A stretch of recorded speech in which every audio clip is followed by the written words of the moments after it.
available dan accessible di YouTube Desktop mungkin 2 minggu atau sebulan setelah ini. Oke, baik. Sebentar. Selamat pagi semua teman-teman yang hadir di Zoom. Selamat pagi juga untuk semua presenter ya. Dan peserta, selamat datang di panel 426. Saya Ira, saya host di panel 426 ini. Judul panel kita adalah Queer dan Keragaman Gender, Marginalisasi, Diskriminasi, dan Ruang Resistansi. Itu ada nanti presenternya akan diperkenalkan oleh Ebi. Ebi ini kolega saya, kawan baik saya. Nama lengkap beliau adalah Febi Rizky Ramadan PhD dari Universitas Islam Internasional Indonesia atau UI3. Gitu, dan nanti aturan mainnya sudah tahu ya, teman-teman sudah baca Code of Conduct 15 menit. Ebi diharapkan strict ya, Ebi ya, 15 menit, 3 menit sebelumnya Ebi akan mengingatkan teman-teman secara verbal, jangan di chat gitu, dan teman-teman harus wrap up gitu, di waktu 15 menit harus berhenti. Dan kemudian untuk pertanyaan peserta, silakan raise hand dan langsung mengajukan pertanyaan karena kita punya best participants ya. Jadi silakan mengajukan pertanyaan kritis, reflektif, dan memberikan komentar gitu. Nah, kalau tidak bersedia bisa juga melalui chat Q&A, kolom Q&A bukan kolom chat gitu ya. Di chat hanya untuk saling menyapa, berkomentar, tapi bukan pertanyaan. Itu aja, silahkan saya langsung berikan forum ke Ebi untuk memimpin jalannya diskusi kita atau panel kita kali ini. Selamat berdiskusi. Terima kasih. Ya, terima kasih Ira dan terima kasih juga untuk rekan-rekan Komite KCIF tahun ini yang pasti sudah menjalankan konferensi ini dengan sangat melelahkan tapi juga hasilnya sangat baik sejauh ini. Jadi ini kita langsung mulai aja ya teman-teman semuanya. Jadi saya akan ngasih tahu lagi, mengingatkan bahwa saat ini kita ada di panel 4.26 yang akan membahas tentang queer dan keragaman gender, marginalisasi, diskriminasi, dan ruang resistensi. Nah, saat ini akan ada 5 orang presenter yang akan mempresentasikan pembahasan dan penelitian mereka. Saya kenalin satu-satu dulu kali ya, jadi kita nanti akan melakukan presentasinya sesuai dengan urutan list presenter yang ada di buku panduan program. Yang pertama kita punya Nur Fadilah dari Universitas Sauri Gading Makassar, kemudian Haryanto T dari Institut Nalanda, kemudian kita punya Roy Setiawan dan Zalila Falevi dari UNSRI atau Universitas Sriwijaya, dan terakhir kita akan punya Himas Nur Rahmawati dari ISI Yogyakarta. Nah, seperti tadi Ira sudah sampaikan, presenter mendapatkan waktu 15 menit dan nanti saya akan mengingatkan ketika waktunya tinggal 3 menit lagi agar semuanya bisa dapat kesempatan untuk presentasi dan kita bisa diskusi setelahnya gitu. Nah, ini jadi kita mulai saja ya teman-teman. Yang pertama presentasi kita akan dimulai dari Nur Fadilah yang akan mempresentasikan proyeknya yang berjudul Calalai dalam Ritual Budaya Bugis, Peran, Posisi, dan Identitas yang Terpinggirkan. Silakan Nur Fadilah. Oke, baik, terima kasih atas kesempatan yang telah diberikan. Perkenalkan, nama saya Nur Fadilah dari Universitas Sauri Gading Makassar sebagai dosen. Dan pertama-tama saya juga ingin mengucapkan terima kasih kepada KCIF karena ini kesempatan saya yang kedua kalinya sebagai presenter, dulu di tahun 2023, sekarang di tahun 2025. Izin share screen ya, Kak.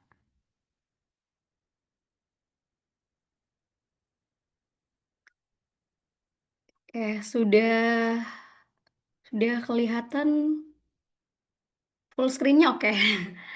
Baik, di sini saya akan menjelaskan tentang Calalai dalam Ritual Budaya Bugis, peran, posisi, dan identitas yang terpinggirkan. Nah, ini adalah gambar Calalai itu sendiri atau bisu perempuan. Nanti kita akan bahas tentang Calalai. Nah, sebelum itu sebagai pendahuluan, jadi di masyarakat Bugis itu ada struktur gender ya, dengan mengenal 5 gender. Mungkin teman-teman sudah familiar dengan 5 gender tersebut. Yang pertama laki-laki, perempuan, kemudian ada calabai. Calabai bisa juga dimaknai sebagai transpuan atau waria. Kemudian ada bisu dan calalai. Nah, sebenarnya struktur gender di Bugis Makassar ini juga kompleks dan berlayer karena bisu itu sendiri juga punya tingkatan. Jadi ada Puang Matoa, pemimpin bisu, kemudian ada Puang Lolo sebagai wakilnya, kemudian ada bisu Tanre, yaitu bisu yang memiliki kemampuan tingkat tinggi, yang memahami tentang seluk-beluk kebisuan dan juga pemahaman tentang suku Bugis gitu. Terus ada bisu Pance atau bisu perempuan. Nah, Calalai inilah yang masuk dalam kategori bisu perempuan atau bisu pance. Bisu pance itu adalah bisu dengan stratifikasi yang paling bawah di struktur komunitas bisu. Jadi memang paling bawah sebagai perempuan ya, dengan jenis kelamin perempuan gitu.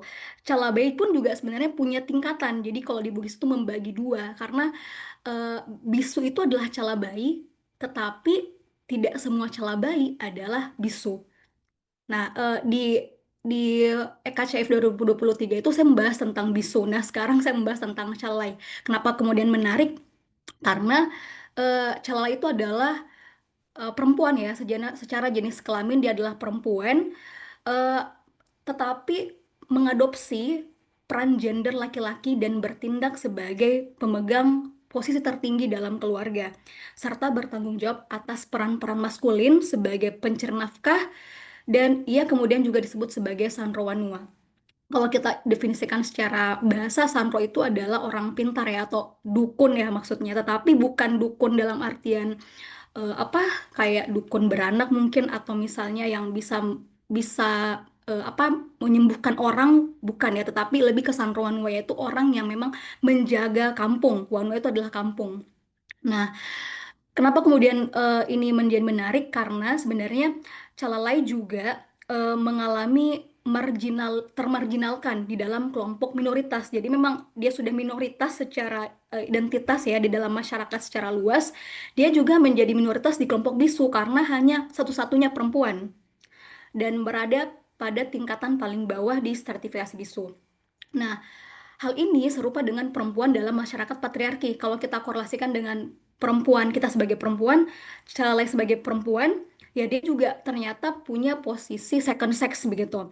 Kenapa? Jika peran dan posisi perempuan seringkali dilibatkan hanya pada ranah domestik, nah Calalai juga demikian gitu. Jadi bisu dengan jenis kelamin ya, tanda kutip jenis kelamin laki-laki, mereka punya peran sebagai pemimpin ritual. Sedangkan Calalai sebagai orang yang punya jenis kelamin perempuan itu hanya sebagai orang yang menyiapkan komposisi ritual. Jadi tidak berada di apa ya, di area utama gitu kan, di arena utama sebagai pemimpin ritual, membacakan mantra atau sampai merapalkan bahasa dewata begitu. Tetapi Calalai ini hanya menyiapkan komposisi ritual.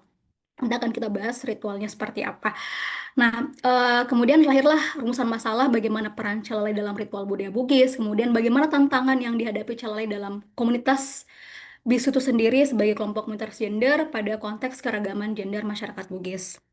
Nah, eh, ini pembahasan mengawali dialog melalui Sir dan Pinang. Jadi, untuk sampai kepada pembahasan yang privat, mendalam, itu saya harus menyiapkan beberapa ritual ya, beberapa ritual sirih dan pinang. Teman-teman bisa lihat gambarnya.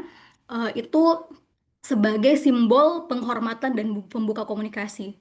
Jadi kalau kita ingin berbicara kepada bisu, baik itu calalai atau pemimpin bisu, kita juga harus menyiapkan ritual. Dan ini sebenarnya salah satu ritual dari sekian banyak ritual yang saya bawa ya komposisinya. Di sini ada sirih dan pinang sebagai pembuka komunikasi. Nah, di sini calalai itulah yang punya kemampuan untuk menyiapkan ritual seperti ini karena tidak semua bisu itu juga paham dengan ritual-ritual yang harus disiapkan. Bahkan melipat sirih itu juga ada caranya. Ada berapa jumlah helainya, kemudian itu dilipat seperti apa, dijahit seperti apa, juga itu ada cara tersendiri. Nah, kemudian kalau sirih kita diterima oleh pemilik rumah, berarti kita sebagai tamu juga diterima dan bisa diajak untuk berdialog begitu. Nah, sedangkan lilin dan dupa sebagai penerang merupakan simbol dari kehidupan. Di sini juga ada gambarnya, ada telur, lilin, sirih, pinang, terus ada uang ya. Uang itu tidak ditargetkan berapa sih nominalnya, seikhlasnya saja kita melakukan ritual ya. Karena kan ini juga tujuannya sebenarnya untuk keselamatan kita sebagai peneliti. Jadi memang kita diminta untuk membawakan ritual ini dengan ada tujuannya. Kita tujuannya untuk apa? Untuk mengetahui apa? Karena kan tidak serta-merta langsung datang terus sudah pulang begitu saja.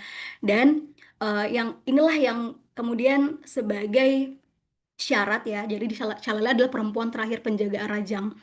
Ketika syarat itu terpenuhi, maka Sanronisa, sebutannya Sanronisa, akan membacakan mantra kemudian mengenalkan para tamu dengan pusakanya. Hal ini disebut dengan lisuata atau penghantar untuk berkomunikasi. Jadi setelah bahan-bahan itu, bahan ritual itu saya tata, saya siapkan, itu kemudian saya masukkan ke dalam ruangan ini ya. Namanya adalah palaka. Jadi palaka itu adalah tempat tidur untuk menyimpan pusaka arajang. Jadi ini ada kelambu, kemudian ini sebenarnya ada empat ya, sebenarnya ada empat.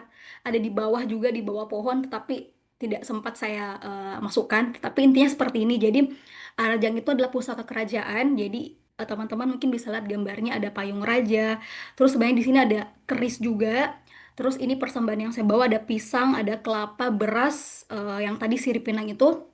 Kemudian di sini ada juga persembahan untuk Sang Hyang Sri Dewi Padi.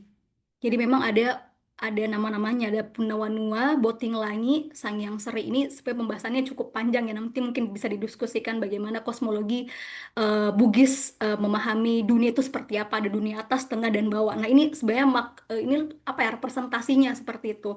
Nah jadi memang Bisu Nisa itu punya peran untuk menjaga Wanua atau menjaga daerah, dan memang ahli dalam menyiapkan komposisi ritual. Karena menurut Bisu Nisa, beda ritual berarti beda juga komposisinya. Tidak sembarangan bahwa oh kita buat ritual nih, siapkan ini siapkan itu. Oh tidak, tidak semudah itu. Harus ada tahapannya, harus ada bahan-bahan yang disiapkan begitu. Jadi harus yang lebih paham itu adalah Sanronisa gitu. Nah, kalau dalam ritual adat ya, jadi di Bisu itu kan punya ritual utama yang namanya Mapalili, yaitu perayaan tanam padi. Jadi sebelum tanam padi itu harus ada upacara Mapalili juga. Nah, ini gambar kedua di bawahnya ini adalah Puang Matoa. Puang Matoa ini adalah pemimpin Bisu yang kemudian dialah yang memimpin jalannya ritual. Dialah yang membacakan mantra, dialah kemudian yang turun ke sawah mengarak arajang ini. Jadi ada arajang juga ya sebenarnya. Jadi setiap bisu itu juga punya arajang ya. Hampir bisu mempunyai arajang. Tidak semua punya, tetapi kebanyakan bisu itu punya arajang dan namanya juga beda-beda. Nah, kalau Mapalili itu dia bawa bajak sawah. Bajak sawah untuk dibawa ke sungai dulu, terlebih dahulu dicuci, baru kemudian dibawa ke sawah. Nah, ini juga untuk bertemu dengan si Arajangnya ini juga punya ritual khusus.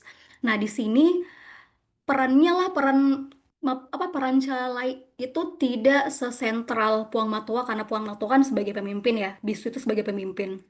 Kalau Calalai ya hanya di balik layar menyiapkan ritual, menyiapkan komposisi yang tadi sirip pinang, terus beras 4 warna. Kalau teman-teman mungkin familiar, ada merah, putih, kuning, hitam ya, soko ya. Kalau orang Bugis bilang itu ada empat warna, melambangkan kosmologi kehidupan tanah, air, api, dan angin. Nah itu juga sebenarnya Calalai ini yang paling paham, tetapi ya tidak dilibatkan sebagai pemimpin ritual. Bahkan Sanronisa juga tidak terlalu paham pasti menggunakan bahasa Dewata. Kalau Bisu itu hampir semua bisa menggunakan bahasa Dewata. Ini tidak terlepas dari karena statusnya sebagai perempuan.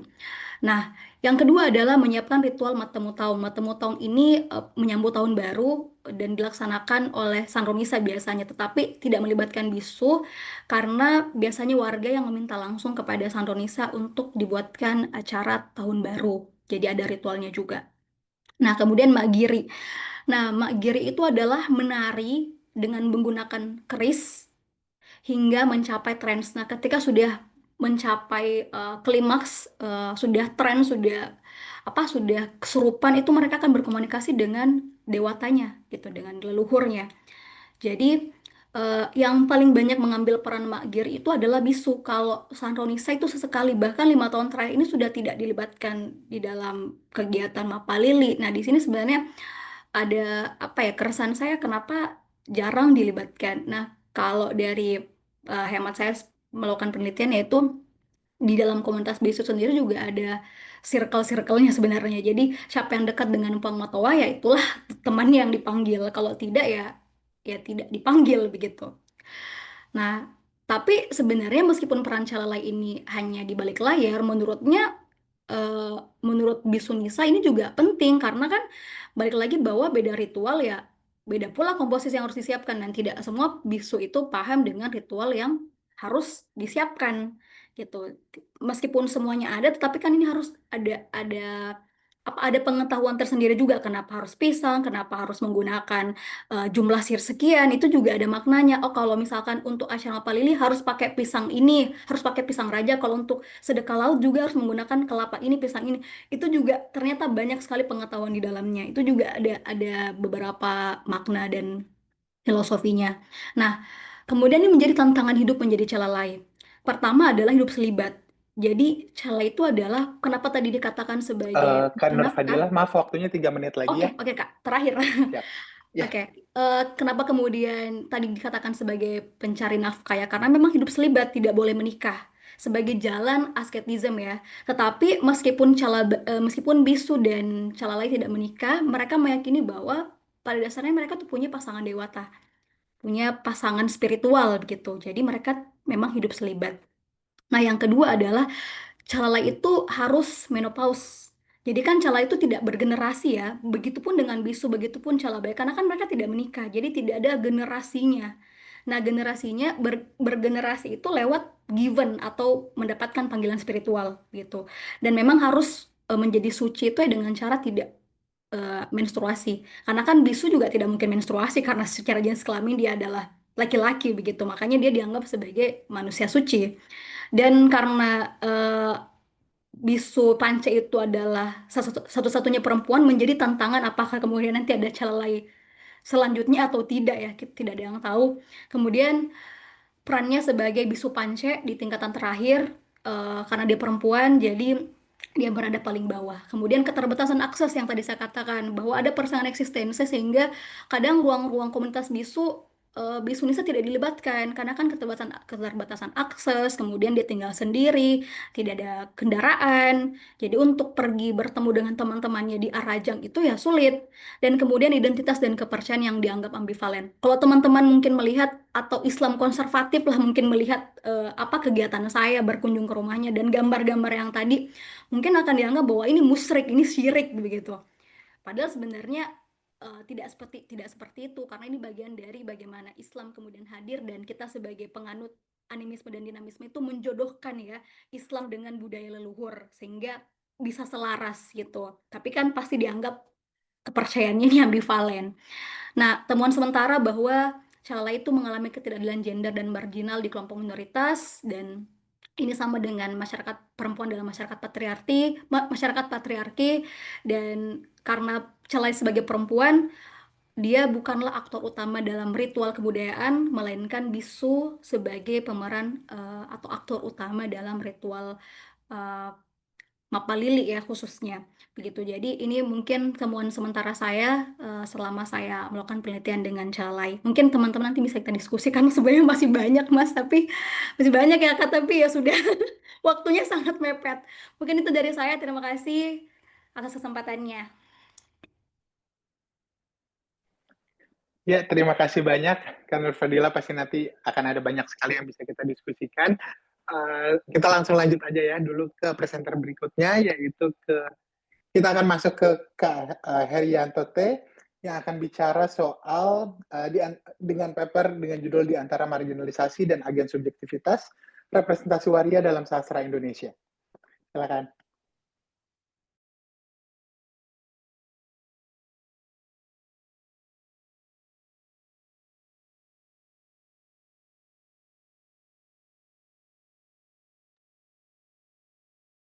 Baik, screen share saya sudah tampil ya? Sudah. Baik, baik. Di kesempatan ini terima kasih.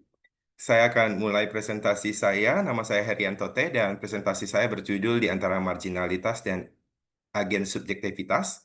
Ini adalah sebuah analisis wacana dan sebenarnya lebih banyak nanti adalah refleksi terhadap representasi waria yang juga saya kenal saat saya masih kecil sampai dengan remaja.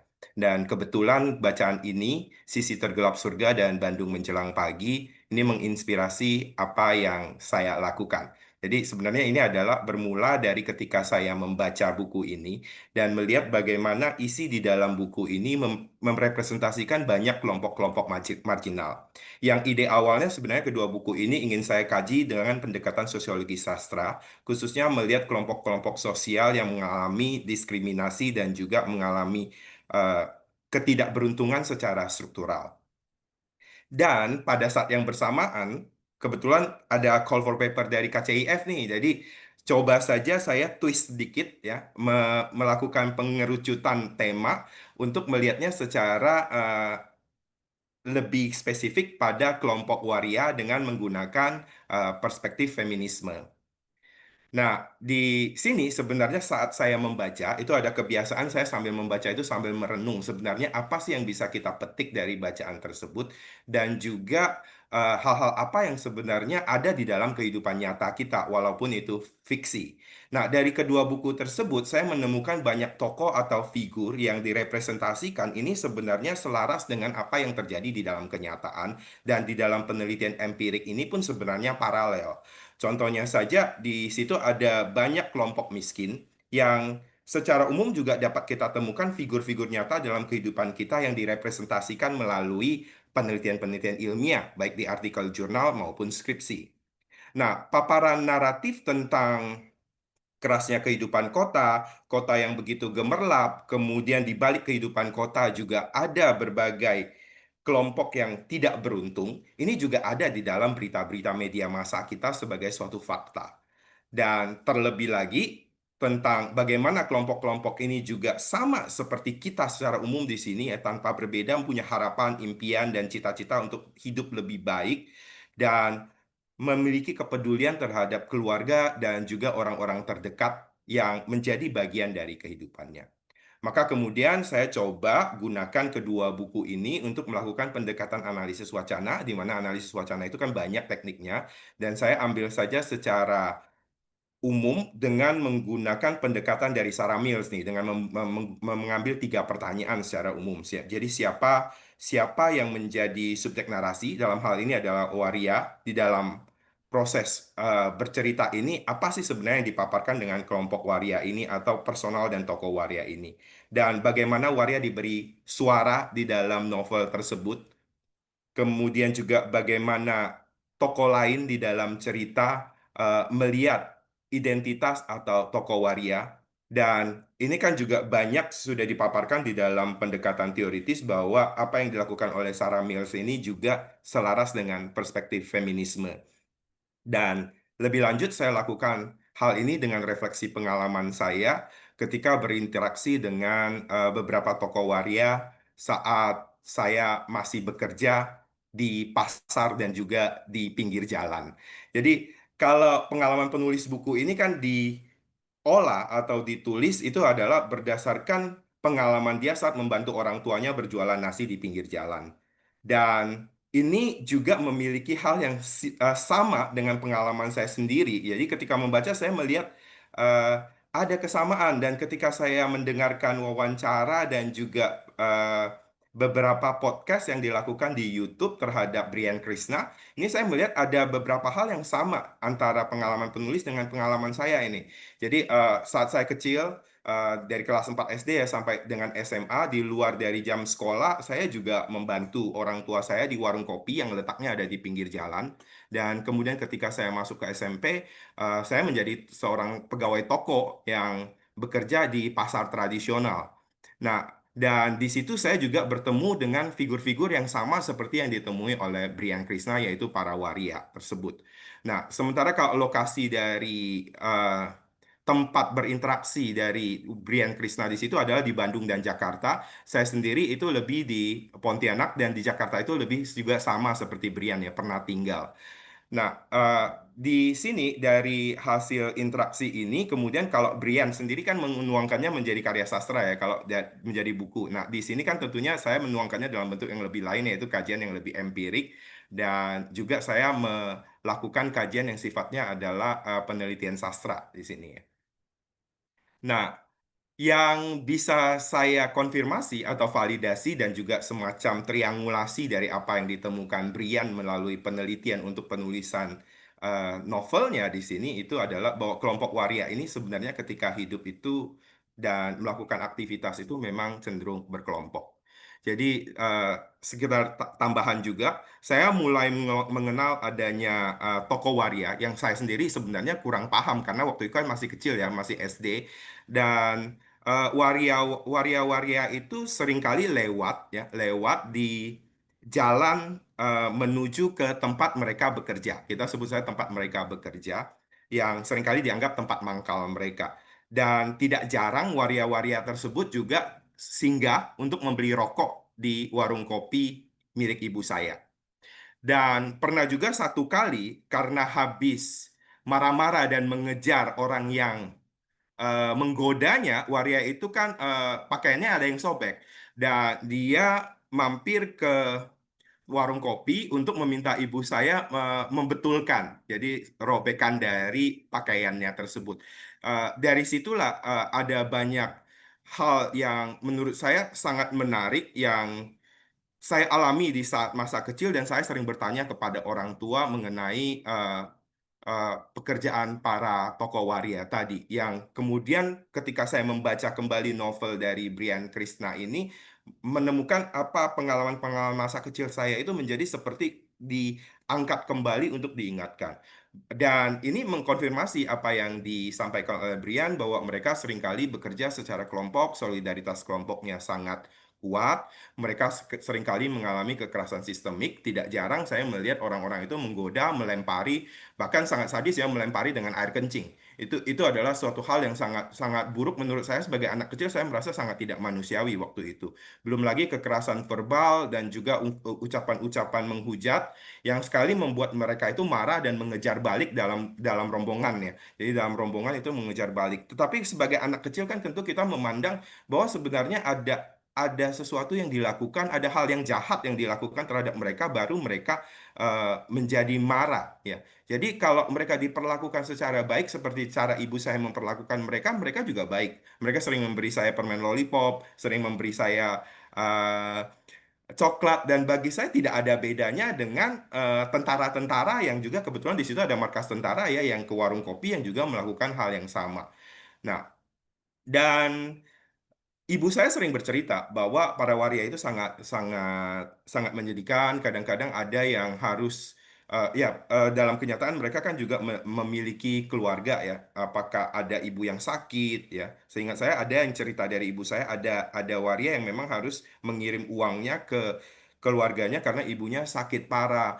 Kemudian ada yang juga sama kemiripannya dengan tokoh di dalam novel ini yang harus membiayai kuliah dari Eh, kalau di sini, kalau di dalam novel Brian itu membiayai kuliah dari adiknya ya. Kalau dalam toko yang pernah saya temui itu adalah membiayai kuliah anaknya. Jadi waria ini juga sebenarnya ada yang menikah ya di sini.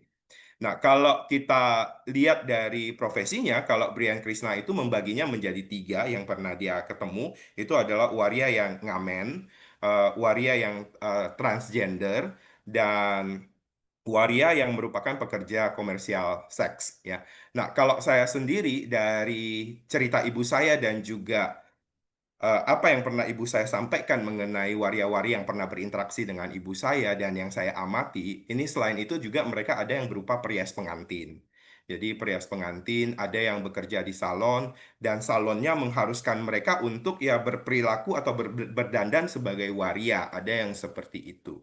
Dan tidak sedikit juga ada waria yang merupakan membuka usaha mandiri ya. Jadi dia memiliki warung kopi Pangku, tapi di sini kalau ini sudah saya temukan itu saat saya sudah bekerja di toko-toko di pasar. Karena di toko di pasar kami kebetulan menjual alkohol dan waria-waria ini alkohol secara ini ya grosir, dan waria-waria ini membuka warung kopi. Jadi mereka akan beli ke toko tersebut dan kadang ya memang kita ada terlibat ngobrol dengan waria tersebut. Tetapi di sini yang bekerja di Kopi Pangku ini bisa dibagi lagi menjadi dua jenis. Jadi yang bekerja di Kopi Pangku ya hanya sekedar sebagai ya pekerja di Kopi Pangku, jadi dia tidak memberikan menjadikan dirinya sebagai pekerja seks komersial, tetapi ada juga yang dua-duanya ya di sini. Ini yang setahu saya ketika berinteraksi dengan kelompok kelompok waria yang ada di pasar ataupun saat saya masih kecil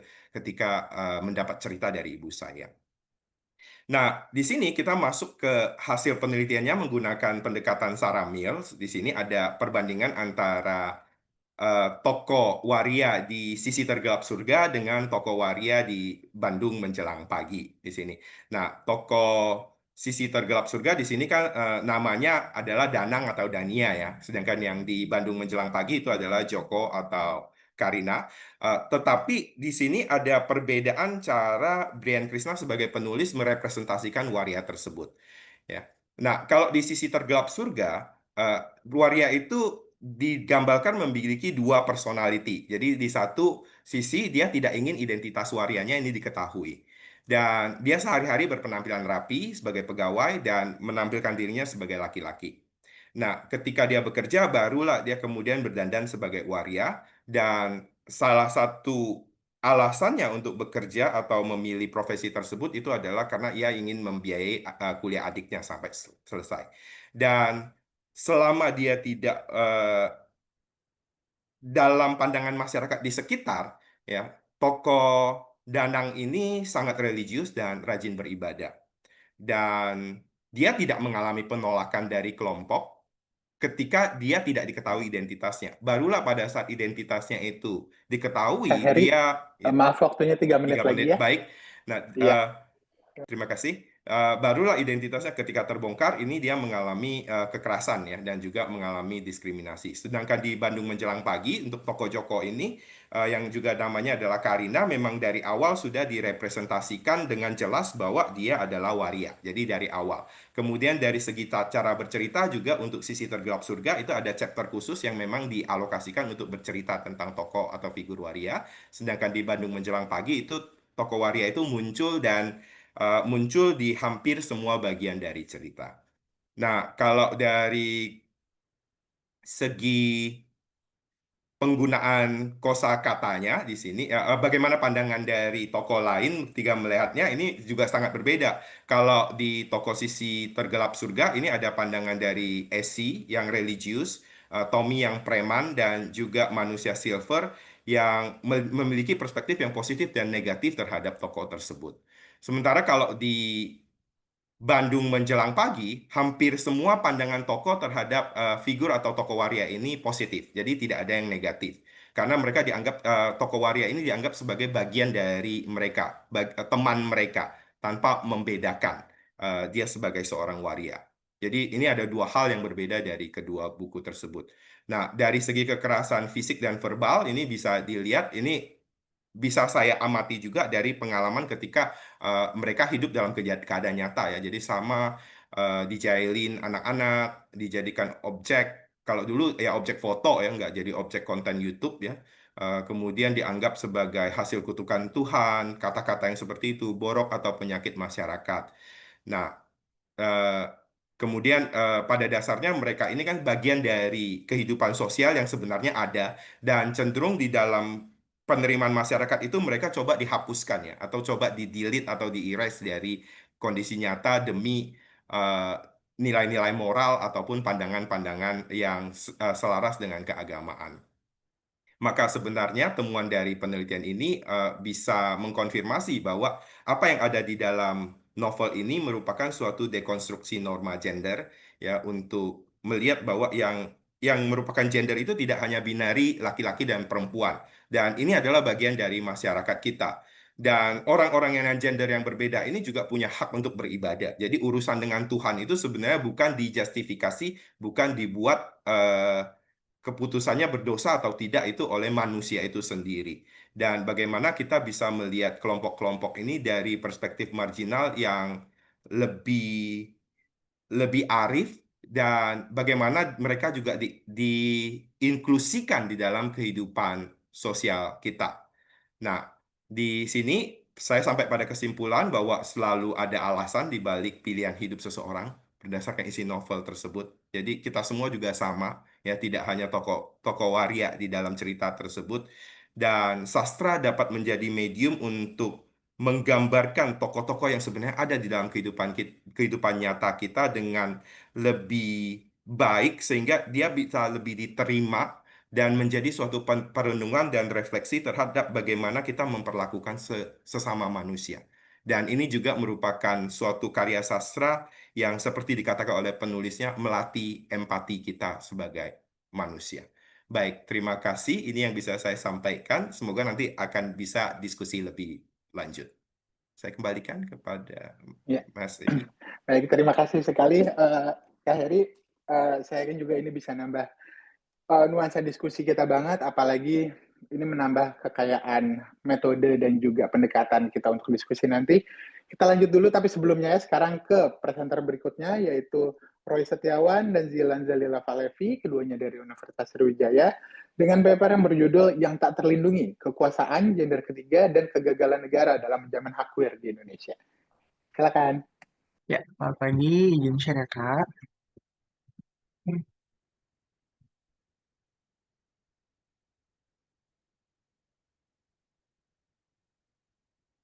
Oke, slide saya sudah tampil ya. Oke, selamat pagi teman-teman semua. Terima kasih atas kesempatannya dalam conference hari ini. Saya dan Zilan Zaila Falevi, kami dari Universitas Sriwijaya, kami ingin merepresentasikan terkait dengan judul penelitian kami, yaitu Tak Terlindungi, Kekuasaan, Gender Ketiga, dan Kegagalan Negara dalam Menjamin Hak Queer Indonesia. Kalau tadi dua materi sebelumnya adalah dari point of view dari pelaku atau bagaimana queer itu sendiri. Nah, kami dari studi hubungan internasional, kami melihat bahwa negara sebagai represent dalam studi hubungan internasional yang tidak dalam hal ini belum dapat menjamin hak queer di Indonesia itu sendiri. Nah, latar belakangnya dari konsep yang kami kaji adalah bagaimana terkait dengan gender ketiga, yaitu queer sendiri di Indonesia. Masih sangat terjadi banyak kekerasan yang terjadi di Indonesia, bukan hanya sekedar insiden tunggal, ya, tapi juga banyak dari pola struktural yang telah mengakar dalam sistem sosial politik negara. Fenomena ini menunjukkan bagaimana negara melalui berbagai instrumen kekuasaannya secara aktif menentukan siapa yang layak mendapatkan perlindungan dan siapa yang tidak. Pada akhirnya negara adalah penentu dari bagaimana menjamin hak queer di Indonesia sendiri, ya. Lalu adanya juga jurang dan hal antara komitmen Indonesia terhadap HAM internasional dengan praktik eksklusi domestik yang terus berlangsung. Hal ini akhirnya membuat ada gap yang cukup tinggi ketika bahwa representasi Indonesia di HAM internasional, bahwa kita menandatangani konvensi HAM internasional dan menjamin hak setiap warga negara, namun ketika dihadapkan dengan realita domestik, itu seringkali terjadi adanya perdebatan, bahkan juga terjadi hal yang tidak semestinya gitu ya, hak yang terjadi pada warga negara Indonesia, terutama untuk kelompok minoritas, untuk gender ketiga yang menjadi problem. Lalu dalam teks ini ya, gender ketiga itu ada 3 hal yang latar belakangi dari penelitian ini. Yang pertama adalah ketiadaan pengakuan legal. Jelas bahwa Indonesia masih belum ada pengakuan hukum formal atas identitas non-biner, transpuan, dan waria ya, dalam sistem perundang-undangan Indonesia. Lalu juga ngomongin soal reproduksi norma heteronormatif, negara aktif memproduksi norma atau hal-hal yang sifatnya sebagai struktur hukum dan kebijakan publik, namun tidak melihat atau melihat realitas terkait dengan keberagaman gender dan juga seksualitas di Indonesia. Lalu yang terakhir adalah legitimasi kekerasan. Kekerasan simbolik dan material terhadap komunitas gender ketiga dilegitimasi oleh konstruksi moral publik yang didukung oleh aparatur negara. Itu sering terjadi bahwa banyak di lapangan ya, akhirnya ketika ada waria atau hal-hal yang memang ada kelompok minoritas itu selalu dibenturkan dengan aparatur negara. Lalu kami melihat dari kacamata queer teori dalam hubungan internasional.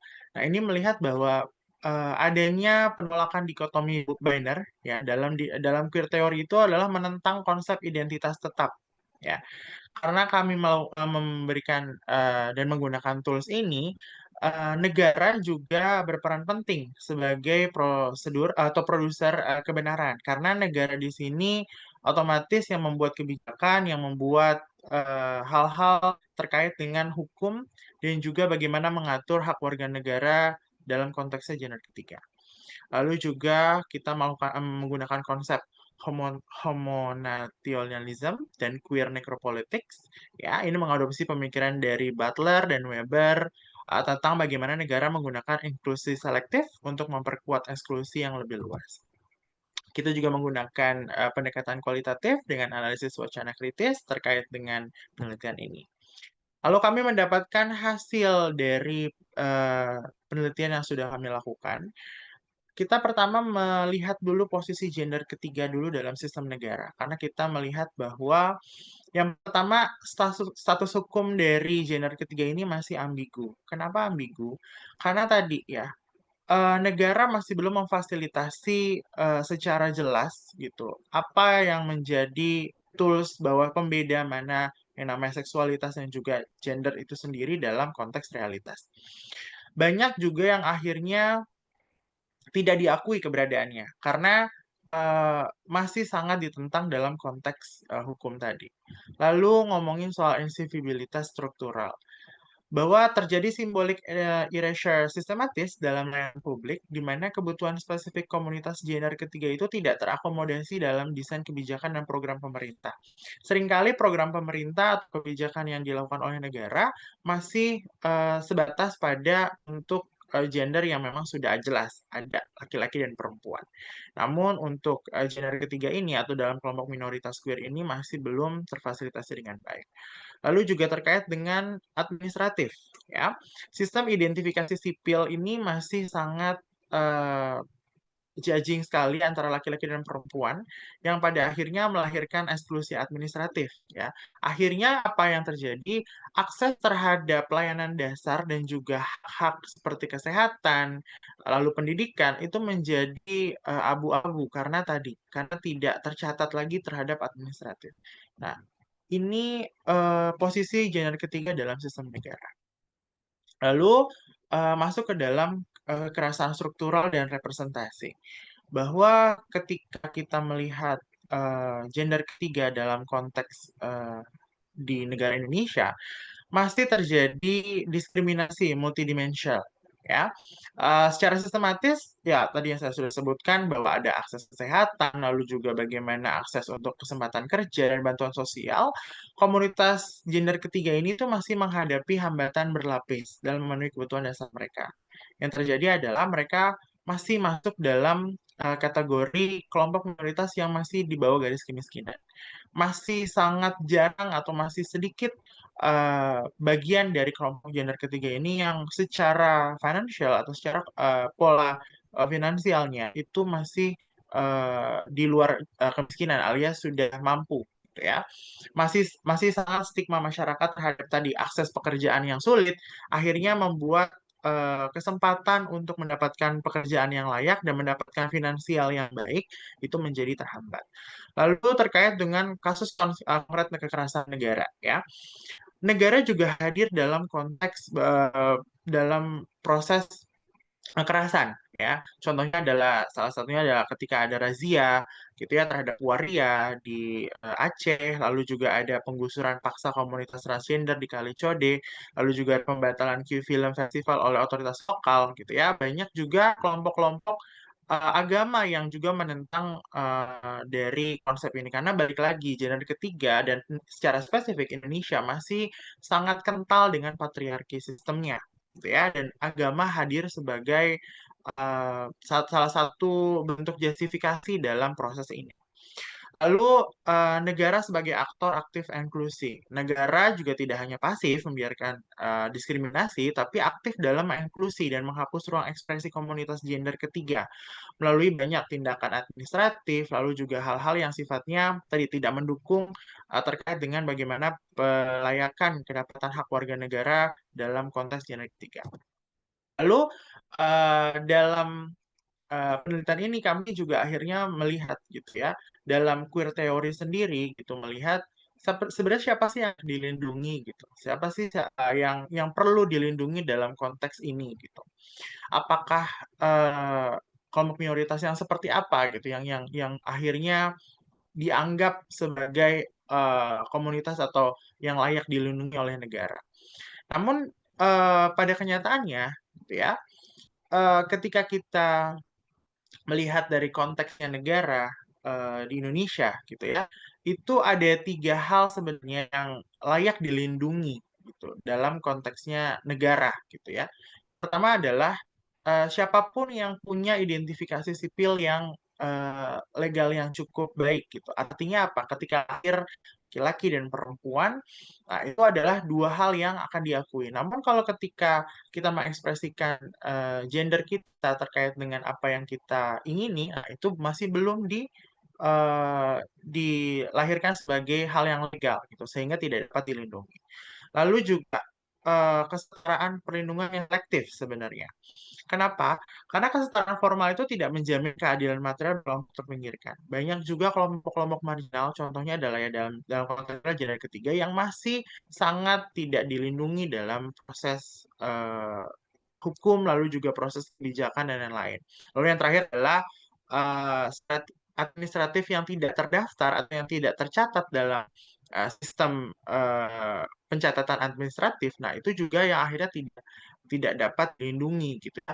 Harus masuk ke dalam administrasi itu yang akhirnya bisa dilindungi sehingga dapat mendapatkan akses dari kesehatan lalu apa namanya akses terhadap hak-hak dasar individu sebagai warga negara itu sendiri. Lalu kalau ngomongin soal legalitas dan politik ya, sebenarnya dalam konteks ini sudah mulai bergeser ya. Queer teori itu tidak hanya melihat bahwa pengakuan saja yang menjadi dasar atau menjadi hal yang perlu dilakukan gitu ya ketika dalam konteksnya jalan ketiga di Indonesia ini. Yang pertama adalah netralitas hukum yang ilusif gitu ya, bahwa tadi Undang-Undang HAM Indonesia itu tidak menyebutkan LGBTQ itu secara eksplisit. Akhirnya masih sangat norma heteronormatif itu masih dominan sekali. Lalu yang kedua adalah kehilangan akses hak dasar. Ini yang juga menjadi concern terhadap gender ketiga sebagai warga negara Indonesia, bahwa memiliki hak akses dasar itu adalah hal yang paling penting dalam proses ini, gitu ya. Lalu juga adanya diskriminasi ganda. Komunitas gender ketiga itu menghadapi diskriminasi ganda dari masyarakat sipil dan dari aparat negara itu sendiri. Karena pada akhirnya yang harus melindungi itu adalah negara tanpa adanya diskriminasi. Namun negara masih belum hadir dalam konteks ini ya. Kalau kita ngomong gender ketiga sendiri di lapangan gitu ya, masih banyak juga warga sipil dan juga aparat negara yang masih sangat skeptis bahkan juga memandang memandang komunitas gender ketiga ini adalah aib gitu ya bagi masyarakat. Lalu Waktunya 3 kalaupun menit lagi ya, Kak Roy. Oke. Ya, terima Untuk perlindungan bersyarat dan moralitas publik ini juga akhirnya yang menjadi concern terhadap gender ketiga di Indonesia. Ya, lalu lanjut ketika kita ngomongin konteksnya di international studies ya, kita ngomongin soal bagaimana representasi Indonesia di kancah internasional membawa isu HAM bahwa Indonesia juga menjamin warga negaranya berhak mendapatkan hak yang sama dengan warga negara lain. Namun ketika kita benturkan dengan isu gender ketiga ini, masih sangat banyak terjadi ketimpangan yang terjadi di lapangan gitu ya. Tadi pemenuhan akses dasar yang tidak sama, lalu juga dari sistem hukum dan juga kebijakan yang masih belum representatif terhadap normatif dominan tadi. Lalu dalam queer teori ini yang perlu dilakukan dalam transformasi sistem untuk negara, yang pertama adalah perlindungan berbasis kerentanan. Ini adalah sistem perlindungan yang berbasis pada kerentanan aktual, bukan pada klasifikasi legal yang rigid saja. Lalu juga pendekatan ini lebih responsif terhadap kebutuhan real komunitas marginal. Lalu yang kedua adalah fokus pada restribusi, ya, mengadopsi pemikiran Dinspet tahun 2015 yang mengusulkan pemindahan fokus dari recognition menuju restribution. Ya. Yang terakhir adalah dekonstruksi standar kelayakan, mendekonstruksi standar kelayakan yang ada dan merancang sistem pembaru yang lebih inklusif dan tidak berdasarkan konformitas terhadap norma dominan tetapi pada prinsip keadilan distributif.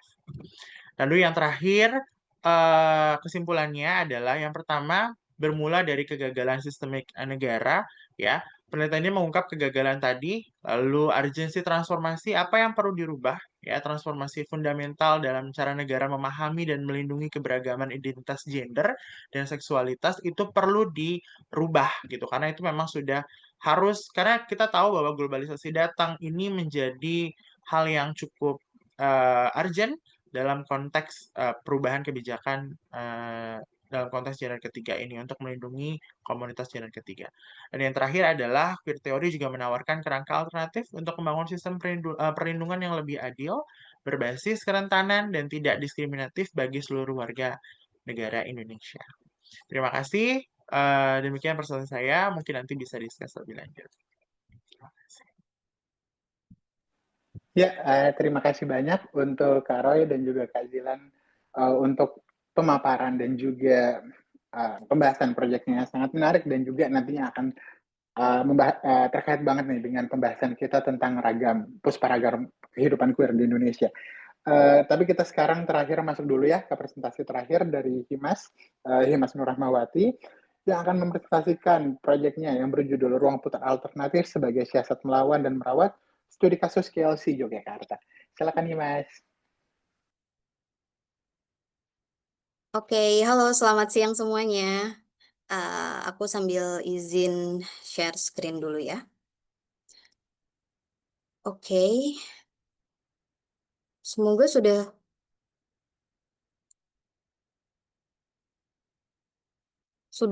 terlihatkah teman-teman? Sudah? Sudah. Aman ya? Ya. Oke. Sebentar. Oke, selamat siang semuanya. Salam kenal. Saya Himas, saya dari Institut Seni Indonesia Yogyakarta, dan saat ini saya sedang belajar dan juga mengajar di program studi film dan televisi. Dan di sini pada kesempatan kali ini saya ingin berbagi sama teman-teman semua atas dialog yang sudah dan pelajaran yang sudah saya dapatkan banyak dari teman-teman komunitas di Yogyakarta, dan kemudian saya tuliskan dikit melalui presentasi ini yang berjudul Ruang Putar Alternatif sebagai Siasat Melawan dan Merawat. Baik, jadi sebenarnya artikel ini penelitian ini lahir dari bagaimana kami melihat bahwa di Yogyakarta khususnya itu lanskap sinemanya itu kayak makin geliat gitu, makin meriah gitu, baik dari festival-festival film independennya maupun ruang-ruang bioskop alternatifnya. Dan ini juga mendulang antusias yang cukup positif dari publik gitu. Gerakan ini diinisiasi oleh banyaknya kelompok muda, terus kemudian UKM mahasiswa maupun organisasi ataupun komunitas yang non pemerintah yang sering melakukan atau mengadakan screening film secara mandiri. Dan ini tentunya jadi hal yang cukup positif karena ini jadi semacam narasi tanding dari ruang pemutaran sinema yang masih berkiblat sama sistem industri, sama raksasa XX1, Cinepolis, CGV, dan lain sebagainya. Jadi hal-hal seperti ini patut untuk diapresiasi begitu.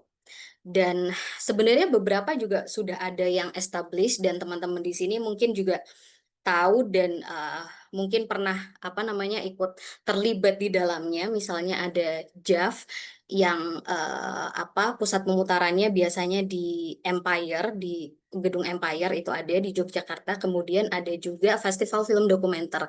Itu pusat pemutarannya seringnya di Taman Budayanya Yogyakarta. Dan kedua ini annual gitu, jadi tahunan ada. Selain itu juga ada beberapa festival-festival film baru seperti Kota Baru dan juga 100% Manusia yang diadakan di Yogyakarta juga dengan pusat pemutaran yang beragam. Ada yang di SMA, kemudian ada yang di kantor IVI gitu. Selain itu juga ada yang base-nya tuh komunitas gitu teman-teman. Jadi dari kami Sinema dan juga salah satunya ada dari Sinema Galeri Lorong. Itu pusat pemutarannya biasanya di ruang kafe gitu di daerah selatan Yogyakarta. Ini hanya beberapa aja tadi yang saya tampilkan. Nah, tapi menariknya juga nih teman-teman, jadi ruang-ruang alternatif bioskop-bioskop yang apa namanya tidak ada di kanon tadi itu juga tidak apa ya tidak sering tapi banyak memutarkan juga film-film yang bertemakan queer. Misalnya aja kayak Klub DIY Menonton itu ada komunitas KDM Cinema yang memutar salah satunya ada film Under the Moonlight yang itu ceritanya tentang wacana transpuan dan juga mengikuti kisah salah satu santriwati yang ada di Pondok Pesantren Waria di Yogyakarta. Selain itu, misalnya juga ada Jav yang pernah memutarkan filmnya Monica Teja, My Therapist Said I'm Full of Sadness, dan itu tentang queer, non-binary, penerimaan diri, terus ada tentang chosen family, kekerabatan terpilih seperti apa. Dan keduanya ini juga memiliki wacana queer yang berinterseksi dengan percayaan atau agama gitu. Dan keduanya juga merupakan pemenang Festival Film Indonesia tahun kemarin, yang Under the Moonlight ini adalah menang di kategori film dokumenter panjang, sementara yang punyanya Monica Teja ini di film pendek terbaik dan dokumenter juga. Nah, teman-teman, tapi sayangnya keberadaan layar-layar alternatif yang kian meriah dan juga turut memutar film-film yang bertemakan queer ini, sayangnya belum sepenuhnya sejalan dengan keterbukaan di ruang dialog setelah screening selesai gitu, dan diskusi terhadap karya-karya Lian tersebut. Jadi bentuk selebrasi, pengakuan, terus visibilitas hingga representasi film queer yang ditayangkan di bioskop-bioskop alternatif tersebut, sayangnya nggak punya apa ya garis yang lurus gitu dengan tidak 100% punya garis yang lurus dengan inklusivitas dan keadilan terhadap tema-tema queer yang baru saja mereka tonton gitu. Jadi sesi diskusi usai pemutaran bila ada itu belum sepenuhnya mengakomodasi ruang aman dan nyaman terhadap apa namanya teman-teman queer in real life gitu. Nah, kemudian saya belajar banyak dari salah satu komunitas di Yogyakarta, yaitu Queer Language Club Jogja atau KLC Jogja. Jadi mereka ini sebenarnya bukan komunitas film, bukan sinetfil, jadi mereka ini cuma mereka kerap untuk mengadakan screening film sebagai bagian dari kegiatannya mereka. KLC Jogja ini sebenarnya merupakan wadah bagi queer di Jogja untuk bebas berekspresi. Dan apa namanya, mereka mulai menginisiasi diri itu di tahun 2018. Dan hingga tahun sekarang, tahun ini, seenggaknya udah ada 21 judul film yang mereka putar dan juga mereka diskusikan. Film pertama yang mereka diskusikan ada di sini, yaitu Selamat Pagi Malam. Nah, ini di sini juga ada beberapa poster-poster yang dengan film-film yang sudah mereka screeningin juga. Jadi dari perbincangan saya dengan teman-teman, saya jadi belajar bahwa bentuk-bentuk ruang putar alternatif itu bisa jadi apa ya ruang artikulasi kita untuk melakukan perlawanan gitu ya, perlawanan terhadap sinema. Nah, misalnya saja bentuk-bentuk perlawanan seperti mulai dari kuratorial, akses, dan hingga kemudian bermuara pada solidaritas dengan queer filmmaker itu sendiri. Misalnya aja dari segi perlawanan secara kuratorial. Jadi KLC Jogja memang selalu memang menginisiasi diri di akhir-akhir ini untuk selalu memutar film-film queer dan juga film-film yang selain bertemakan queer tapi juga yang pembuat filmnya juga queer begitu. Atau kalau tidak ya allies atau sekutu queer. Dan jadi mereka akan lebih menampilkan film-film yang indie instead of komersial begitu katanya. Karena ya meskipun memang kalau film-film yang komersial lebih gampang diakses ya teman-teman di Netflix, online, YouTube itu lebih dalam tanda kutip lebih gampang lah. Nah, tapi dari apa namanya keterbatasan akses itu kemudian mereka jadi jadi bisa berdialog langsung dengan queer filmmaker yang punya film-film bertemakan queer juga, yang mungkin juga tidak diterima dalam tanda kutip di pasar yang mayor gitu. Jadi solidaritas itu kemudian tercipta dengan queer filmmaker juga, dan beberapa juga ada ketika KLC Jogja melakukan screening, terus mereka kayak jadi ikut datang atau ikut jadi semacam pembicara dan lain sebagainya. Kemudian bentuk-bentuk siasat perlawanan ini juga berkaitan dengan ruang, tempat pemutaran, ya kan? Terus perkakasnya juga, dan kemudian jadi kayak kolaborasi antar komunitas rentan di Jogja. Jadi tentu saja ruang ini kan mereka jadi harus memikirkan ruang mana yang cocok untuk memutarkan film, selain harus aman, tapi juga harus ada alat-alat yang memadai kan, kayak LCD, proyektor, sederhana sound, apalagi ya, layar dan lain sebagainya. Dan itu kan itu harus benar-benar kayak hashtag warga bantu warga gitu loh. Dan karena memang hal ini tidak dipunyai oleh komunitas kecil seperti mereka gitu. Jadi mereka bilang mereka jadinya dapat ruang tertutup kayak di kantor teman-temannya sendiri gitu, dan nggak bayar gitu. Jadi eh, apa namanya, ini jadi kolaborasi antar komunitas juga yang ada di Jogja, yang kebetulannya juga komunitas-komunitas yang bergerak di isu-isu pelianan yang dimarginalkan seperti itu. Kemudian ada juga saya jadi belajar bahwa ruang putar alternatif ini bisa jadi siasat kita bersama untuk merawat, misalnya dari segi kurasi penonton dan upaya dalam membangun ruang aman. Jadi mereka di awal itu juga ada screening penonton melalui G-Form, dan ada beberapa poin-poin yang mereka tanyakan, dan ada apa namanya, indikator-indikatornya juga gitu. Mereka bahkan pernah bilang kayak di sini juga ditulis. Terus kadang aku iri, enak ya nonton nggak perlu khawatir digeruduk atau enggak. Kalau di KLC kan udah men-screening film, nge-screening orang juga, kayak lu cari kerjaan sendiri gitu. Kenapa sih masih harus melakukan ini? Dunia kejam gitu. Tapi kenyataannya memang seperti itu, untuk bisa menciptakan ruang aman, pintu masuknya salah satunya ada di screening penonton. Mereka juga memiliki beberapa apa ya, kayak semacam guidance ruang aman yang perlu untuk disiasati dan menjadi konsensus bersama. Berikut adalah beberapa apa namanya, poin-poin yang mereka punya. Nah, terus kemudian setelah apa namanya, saya belajar banyak dari teman-teman, dan mereka juga apa namanya, merefleksikan diri bahwa ini kayak beyond dari sekadar menonton film gitu. Karena ini bisa jadi adalah bentuk perayaan juga. Ruang pemutaran itu adalah bagaimana bentuk mereka merayakan sesuatu perayaan hari-hari. Misal kayak Lesbian Visibility Day, dan ada beberapa hari-hari yang lain yang mereka rayakan dengan melakukan pemutaran gitu.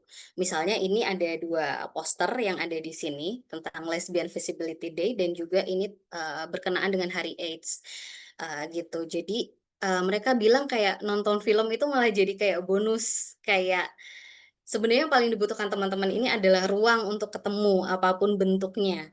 Jadi ruang pemutaran ini bisa jadi bentuk apa ya, bentuk yang lebih uh, beyond lagi untuk mereka bisa saling bertemu, berkenalan dan lain sebagainya. Dan ini mereka wujudkan melalui ruang-ruang pemutaran film yang mereka inisiasi. Ini Jadi masih 3 menit lagi ya. Oke. Nah, jadi KLC Jogja ini saya jadi apa ya, belajar kayak mereka ini tuh menawarkan ruang pemutaran alternatif, sama-sama ruang pemutaran alternatif, tapi dengan menerapkan bentuk-bentuk perlawanan dan perawatan kolektif yang lebih lebih apa ya, lebih queer friendly gitu. Mereka mengartikulasikan pemutaran film ini sebagai ruang aman bagi ragam gender, seksualitas dalam melawan sinema arus utama, bahkan melawan bioskop-bioskop alternatif yang ya yang dianggap bioskop-bioskop alternatif, tetapi barangkali belum memiliki perspektif queer yang cukup inklusif. Nah, pemutaran yang dilakukan oleh KLC Jogja ini kemudian juga jadi kayak ruang temu bagi komunitas queer di Jogja untuk berbagi kabar, untuk ya bertegur sapa, untuk gosip dan lain sebagainya. Karena itu sangat penting gitu untuk kita bisa apa namanya ngobrol dan ketemu bagi kelompok rentan itu sesuatu yang sangat berharga untuk bisa punya dan sangat privilege untuk bisa punya ruang-ruang pertemuan seperti itu. Jadi uh, ruang putar sinema ini nggak cuma jadi kayak apa ya kelihayan untuk berteori film, daki-daki sinetfil enggak, tapi justru sebagai ruang pembacaan dekat atas ketubuhan diri kita sendiri dan berbagai kelindan yang ada di sekitar gitu. Jadi ngobrolin banyak hal dan lebih intim dan lebih privat gitu. Keberadaan ruang putar yang berperspektif pada kelompok rentan, pada queer itu jadi menawarkan bentuk apresiasi dan afeksi yang lebih inklusif. Oke, barangkali segitu dulu dari saya. Terima kasih banyak atas perhatiannya teman-teman. Selamat siang. Selamat siang, terima kasih banget untuk Himas dan juga sekali lagi terima kasih untuk semua teman-teman yang sudah mempresentasikan hasil dari penelitian dan proyek teman-teman yang sangat menarik dan penting banget. Sesuai dari instruksi dari teman-teman Komite KCIF, saya bakal bikin kayak semacam rangkuman singkat lah gitu ya untuk summarizing apa aja sih yang sudah dipresentasikan oleh teman-teman sekali lagi gitu. Sebelum nantinya kita masuk ke sesi tanya jawab dan sesi diskusi yang lebih lanjut.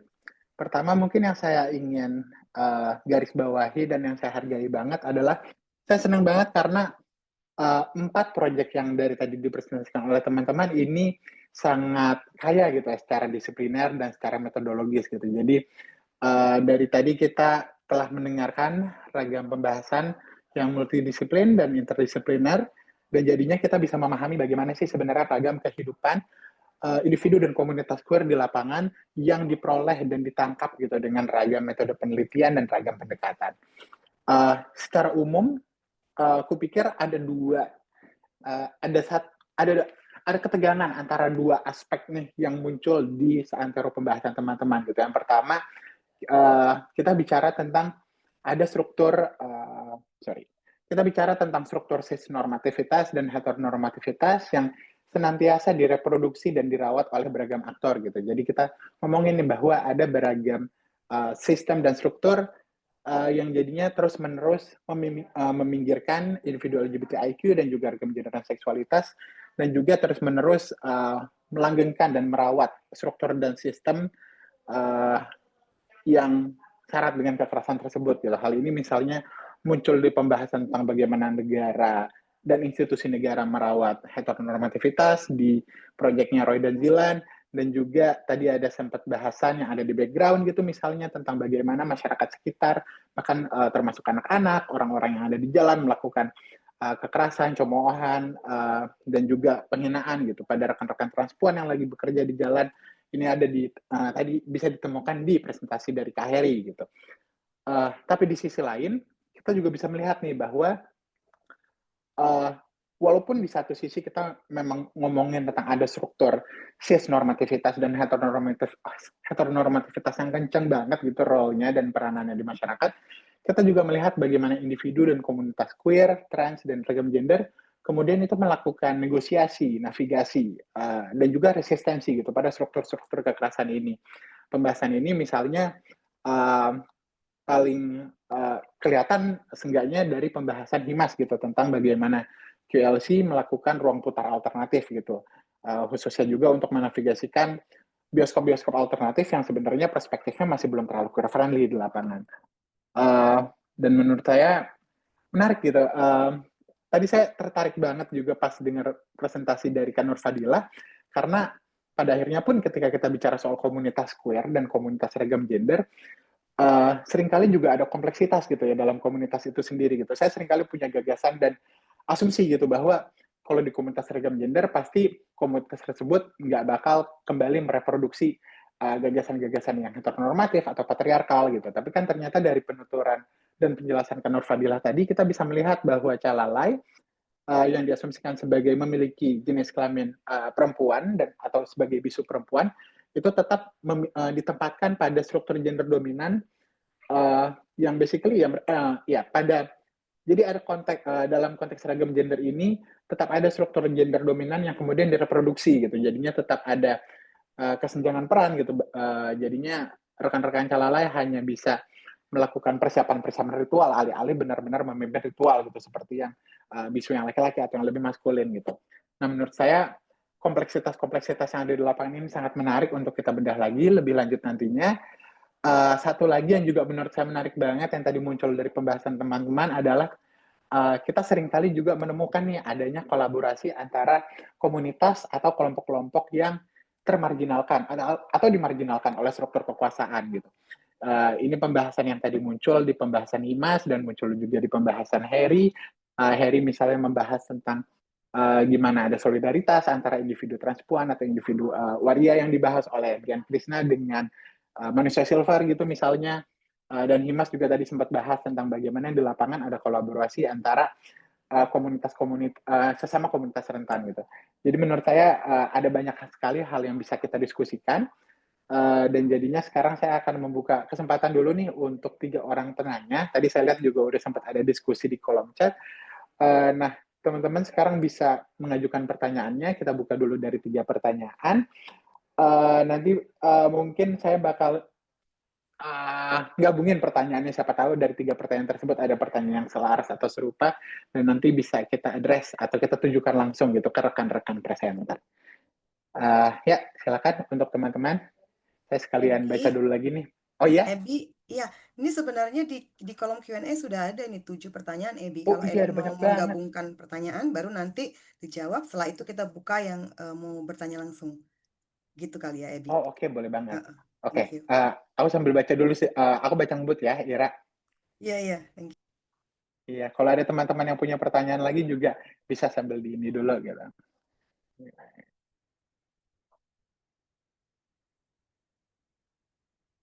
Ini soal iya.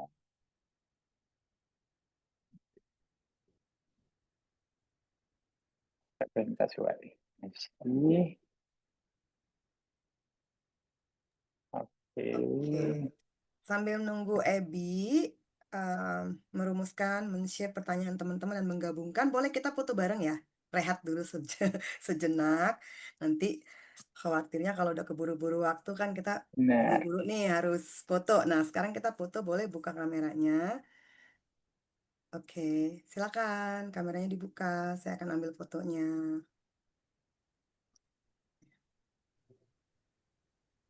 Oke, kita tunggu dulu ya. Masih pada buka kamera, saya tunggu dulu. Sudah? Nggak ada lagi yang mau buka? Oh ini Pak Asma. Halo Mas Rudi, Pak Mary, Ruli, Mbak Wija, Kak Bini, Kak Esther, Manuela. Oke. Di layar 1 saya ambil fotonya. 1, 2. Sebentar ada yang masuk. Oke. Di layar kedua saya ambil fotonya. 1, 2. Boleh senyum. 3 ya. Terima kasih semuanya. Silakan Ebi. Oke. Ya, terima kasih Ira dan juga terima kasih untuk rekan-rekan yang sudah bertanya. Ada beberapa pertanyaan yang tadi sudah diajukan dan sudah dijawab beberapa oleh Kak Heri. Jadi karena sudah dijawab itu saya skip dulu ya. Tapi ada banyak pertanyaan lain yang saya pikir bisa kita rangkum nih jadi 3 pertanyaan umum. Yang pertama, ini pertanyaan yang secara umum ditujukan untuk Kak Nur Fadilah gitu, khususnya ketika bicara tentang aspek kultural atau aspek kebudayaan gitu ya, ketika bicara soal calalai dan juga tentang kosmologi gender yang ada di Bugis. Nah, pertanyaannya adalah tadi misalnya ada satu pertanyaan tentang menurut Kak Nur Fadilah sebagai peneliti dari topik ini, seberapa signifikan ya kultur soal ragam gender yang ada di masyarakat Bugis ini bisa mempengaruhi wacana di luar masyarakat Bugis tentang penerimaan tentang keragaman gender gitu, khususnya karena sejauh ini kan memang sudah ada banyak juga nih literatur dan penelitian yang membahas tentang komunitas bisu, calalai, calabai. Tadi juga sempat ada pertanyaan serupa misalnya tentang riset yang dilakukan oleh Tom Belstorff atau Sharon Graham Davis. Jadi mungkin pertanyaan pertama itu untuk Kak Nur Fadilah nantinya soal menurut Kak Nur Fadilah bagaimana aspek kultural yang bisa kita temukan di konteks masyarakat Bugis soal kosmologi gender ini bisa mempengaruhi penerimaan gender yang lebih afirmatif gitu dan lebih ramah dan lebih welcoming pada keragaman gender dan seksualitas di konteks selain masyarakat Bugis. Itu yang pertama. Yang kedua tadi ada pertanyaan yang menarik, saya pikir ini bisa kena baik ke Himas dan juga ke Kak Heri, yaitu tadi ada pertanyaan tentang bagaimana sih pengaruh dari KLC dan juga soal, jadi yang satu ngebahas bagaimana gimana ya kita bagaimana kita bisa melihat KLC dan juga bagaimana kita melihat sastra punya pengaruh pada persepsi publik yang lebih luas gitu. Jadi kalau tadi kan bahasannya masih sangat segmented dan community based, sangat terfokus di komunitas gitu. Kita bahas bentuk-bentuk perlawanan dan keperawatan yang ada di KLC. Terus kita juga melihat bagaimana Brian Krishna sebagai sastrawan dan penulis melakukan representasi tentang komunitas queer. Bagaimana pendapat teman-teman, khususnya Kak Heri dan Himas di sini, soal bagaimana temuan-temuan lapangan yang teman-teman dapatkan itu bisa mempengaruhi persepsi publik yang lebih luas, gitu, khususnya tentang penerimaan keragaman gender dan seksualitas. Nah, yang terakhir, ini mungkin pertanyaan yang relevan untuk Kak Roy dan Zilay, yakni dari tadi kan udah ada banyak pembahasan nih tentang kegagalan-kegagalan negara ya dan institusi negara dalam melakukan perlindungan pada individu LGBTIQ dan juga ragam gender dan seksualitas. Nah, tadi ada pertanyaan dari kolom chat, ada nggak sih selama ini contoh berhasil soal perlindungan queer yang mungkin nantinya juga bisa diadopsi gitu di konteks Indonesia, khususnya kalau kita melihat dari contoh keberhasilan di negara atau di konteks lokalitas yang konteksnya serupa gitu dengan Indonesia, baik konteks demografinya atau agamanya atau sejarah kolonial dan pasca kolonialnya. Jadi gitu. Ya, silakan. Ini siapa yang mau menjawab duluan? Saya serahkan. Kalau teman-teman mau mikir dulu juga, saya persilakan. Masing-masing 4 menit ya menjawab. Oke. Nih saya track waktunya kalau gitu. Iya, waktu kita terbatas. Iya, baik. Mungkin bisa dari Kak Nur Fadilah dulu kali ya. Ya, boleh Kak. Pertama tadi. Oke, tadi sebenarnya saya lihat ada 4 pertanyaan, itu banyak banget. Tapi kompleks ya, semoga saya bisa menjawab pertanyaannya. Tadi bicara soal bagaimana konsep celalai bisa dijadikan sebagai pintu masuk untuk mendorong diskusi ya. Untuk mendorong diskusi tentang bagaimana kita berterima dengan gender yang inklusif ya. Sebenarnya bisa sekali, sangat bisa. Karena kan bicara soal gender itu kan bukan keberagaman gender itu kan bukan hal yang baru ya. Kalau di dalam suku Bugis itu sendiri kan sebenarnya dia sudah ada sezaman dengan suku Bugis itu sendiri, karena di zaman kitab Ila Galigo ini ada yang sastra pasti tahu nih bahwa sudah ada dijelaskan tentang bagaimana keberagaman gender itu sudah ada, bisu sudah lahir di situ, kemudian tingkatan-tingkatannya, kemudian calai juga sudah ada.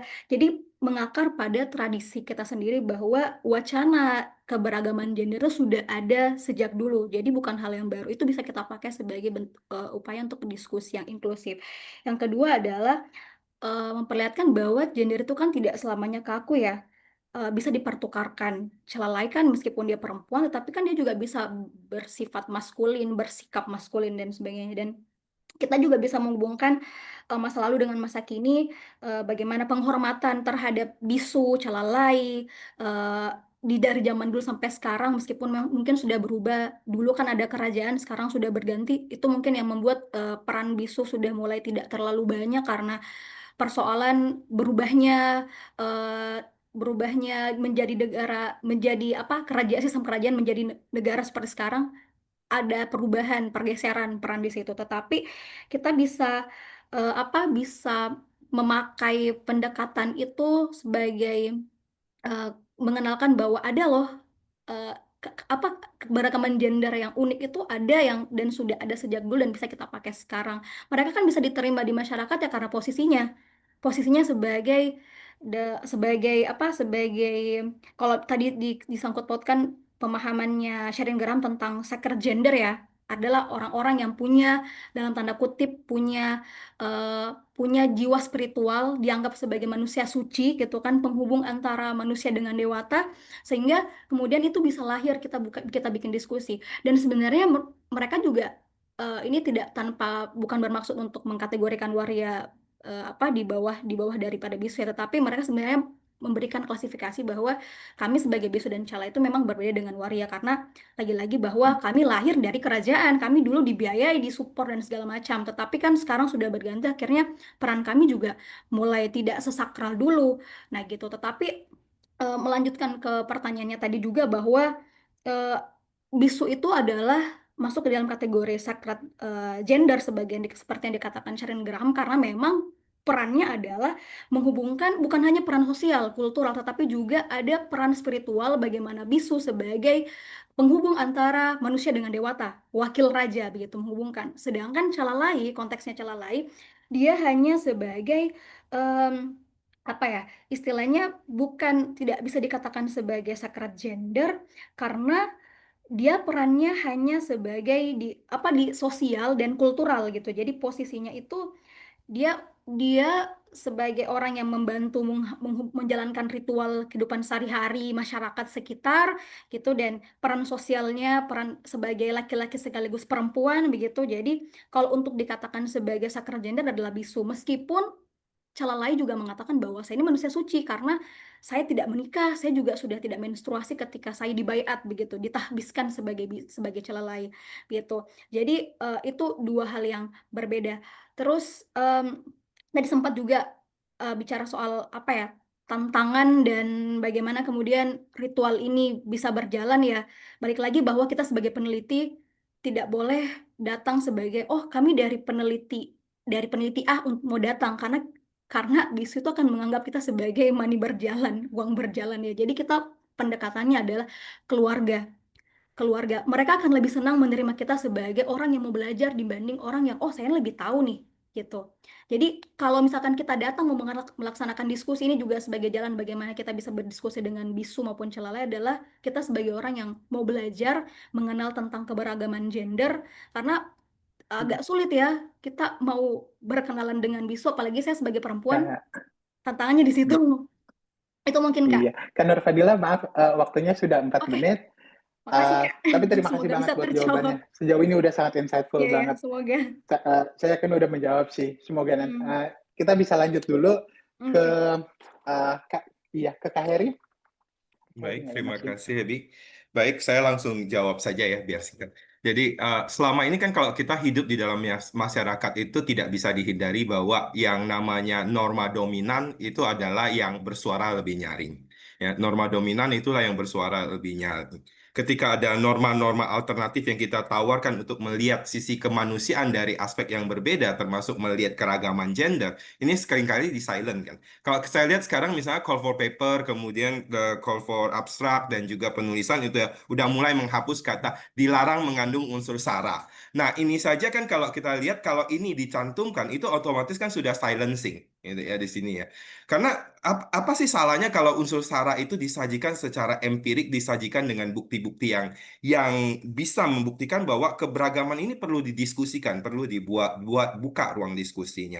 Nah, dengan adanya karya sastra yang didistribusikan secara publik seperti apa yang disampaikan oleh Brian Krishna juga di dalam beberapa wawancara ketika promosi buku di sini, ini sekaligus ya tadi membuka yang tadinya tidak bisa berbicara, silencing, sensor itu menjadi lebih terbuka. Dan wacana-wacana alternatif seperti inilah yang kita perlu sampaikan sehingga penerimaan gender dan juga komunitas-komunitas yang didiskriminasi selama ini menjadi bisa didiskusikan, termasuk juga pemutaran film ya tadi yang disampaikan oleh Imas ya. Di sini karena di satu sisi kan dengan adanya dominasi dari norma-norma yang kuat tadi, eh, kelompok-kelompok marginal dan kelompok-kelompok gender alternatif ini kan juga menjadi merasa terancam, tidak aman ya ketika kita berada di ruang publik.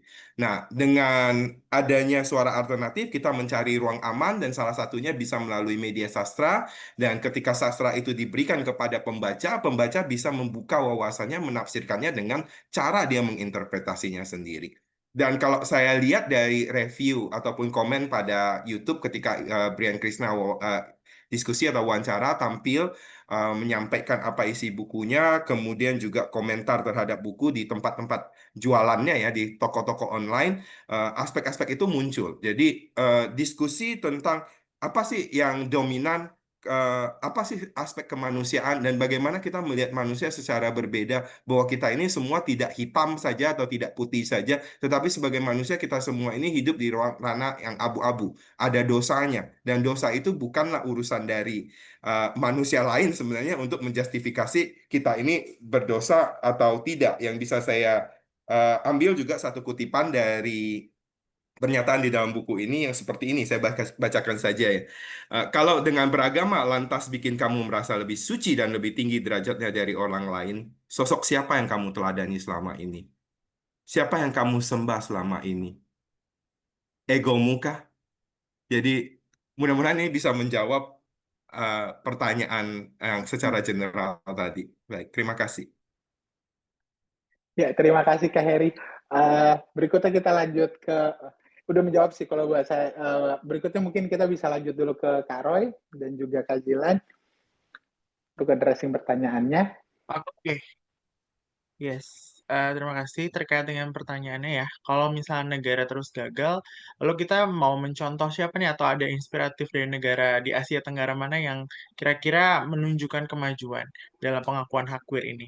Yang pertama sih yang paling signifikan adalah Thailand ya. Pada tahun 2024, Parlemen Thailand kan mengesahkan Marriage Equality Act dan hukum ini berlaku tahun 2025, awal tahun 2025. Bahwa Thailand ini menjadi negara pertama di Asia Tenggara yang memberikan pengakuan ya penuh terhadap pernikahan sesama jenis, termasuk juga hak waris, adopsi dan perlindungan hukum yang setara. Ini menunjukkan bahwa perubahan struktural bisa dicapai melalui kombinasi advokasi komunitas, dukungan publik dan kemauan politik. Walaupun pada kenyataannya juga masih banyak katoi di sana yang akhirnya juga masih sulit dalam pemenuhan hak kerja di sana gitu ya, karena masih tadi masih dalam garis kemiskinan tadi yang akhirnya salah satu yang paling cepat adalah menjadi sex worker gitu.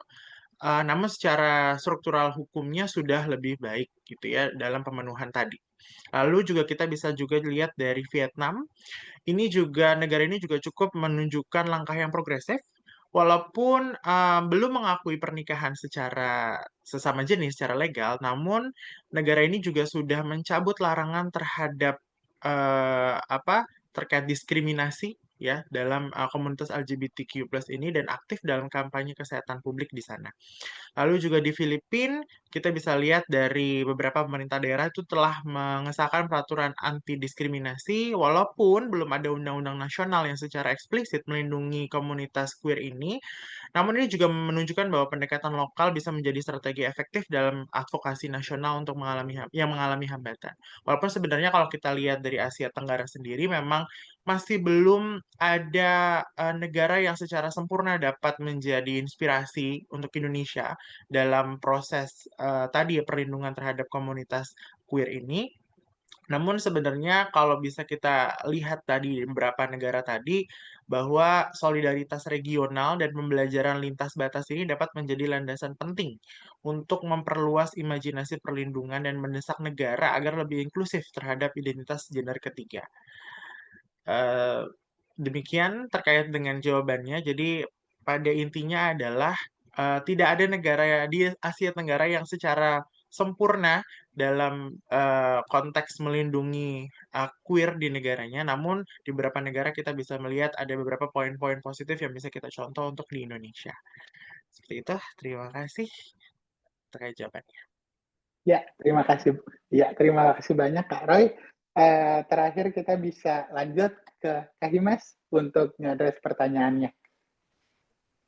Oke, teman-teman, semoga suaraku cukup terdengar karena ini sudah mulai ada azan di sini. Tidak tahu apakah sampai di ruang teman-teman. Tapi mau merespon juga kalau misalkan ada yang nanya mengenai kemudian ruang-ruang alternatif queer ini sebenarnya mempengaruhi diskursus publik apa enggak sih gitu. Jawabannya adalah ruang-ruang alternatif berperspektif queer ini sudah turut memperkaya diskursus publik dan tidak terbatas di komunitas internal saja gitu. Kayaknya alih-alih mempertanyakan bagaimana ruang-ruang alternatif ini bisa so-called mengedukasi publik, kenapa nggak kita yang mempertanyakan diri kita balik? Apakah kita sudah punya willingness untuk belajar lebih terhadap komunitas-komunitas yang kerap dimarginalkan dan kerap disukan ini, alih-alih mereka yang sudah, maksudnya kayak gimana ya, gampangannya tuh kayak mereka ini udah punya agensi sendiri, udah susah buat bisa menciptakan ruang amannya sendiri.